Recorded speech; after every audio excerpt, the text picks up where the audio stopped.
Photography ചെയ്തു തുടങ്ങിയപ്പോൾ ആദ്യമായി ഉപയോഗിച്ച ക്യാമറയാണ് പെൻറ്റെക്സ് K1000. ഇത് കുറേ നാൾ കുറച്ച് പൊടിയൊക്കെ പിടിച്ച് കിടക്കുമായിരുന്നു. ഞാനിപ്പോഴും അത് സൂക്ഷിച്ച് വെച്ചിരുന്നു. ഇപ്പോഴൊന്ന് ക്ലീൻ ചെയ്തെടുത്താണ്. പക്ഷേ ഇപ്പോൾ വർക്കിങ്ങിലല്ല, അത് വർക്കിംഗ് കണ്ടീഷനിലാക്കി എടുക്കണമെന്ന് ഞാൻ ആഗ്രഹിക്കുന്നു. കാരണം ഞാൻ ആദ്യമായി ഉപയോഗിച്ചതാണല്ലോ. പെൻറ്റെക്സ് K1000 ഒരു 35mm ക്യാമറയാണ്. 1976 ഇതിൻ്റെ പ്രൊഡക്ഷൻ ആരംഭിച്ചത്. അത് 97 വരെ തുടർന്നു. വേറൊരു സവിശേഷത എന്ന് പറയുന്നത് ലോകത്തെ ഏറ്റവും കൂടുതൽ വിറ്റഴിക്കപ്പെട്ട ക്യാമറകളിൽ ഒന്നാണ് ആ കാലഘട്ടത്തിൽ. ഈ ക്യാമറയുടെ പ്രത്യേകത എന്ന് പറയുന്നാൽ തികച്ചും മാനുവലായി വർക്ക് ചെയ്യുന്ന ക്യാമറ. ഇതിൻ്റെ ഷട്ടർ സ്പീഡ്, അപ്പറേച്ചർ, ഫോക്കസ് എന്നിവയെല്ലാം മാനുവലായിട്ട് നമ്മൾ തന്നെ സെറ്റ് ചെയ്യണം. പിന്നെ ഇതിൻ്റെ ഒരു ഷട്ടർ സ്പീഡ് ഡയലുണ്ട് ഇതിൻ്റെ മുകളിൽ. 1000 മുതൽ 1 സെക്കൻഡ് വരെയാണ് ഇതിൻ്റെ ഷട്ടർ സ്പീഡ് സെറ്റ് ചെയ്തിരിക്കുന്നത്.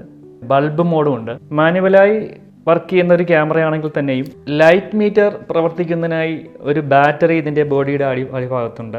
LR44 എന്ന ഒരു ബാറ്ററിയാണ് ഇതിനകത്ത് ഇട്ടിരിക്കുന്നത്. ഇത് കറക്റ്റായിട്ടുള്ള എക്സ്പോഷർ റീഡ് ചെയ്യാൻ നമ്മെ സഹായിക്കുന്നു.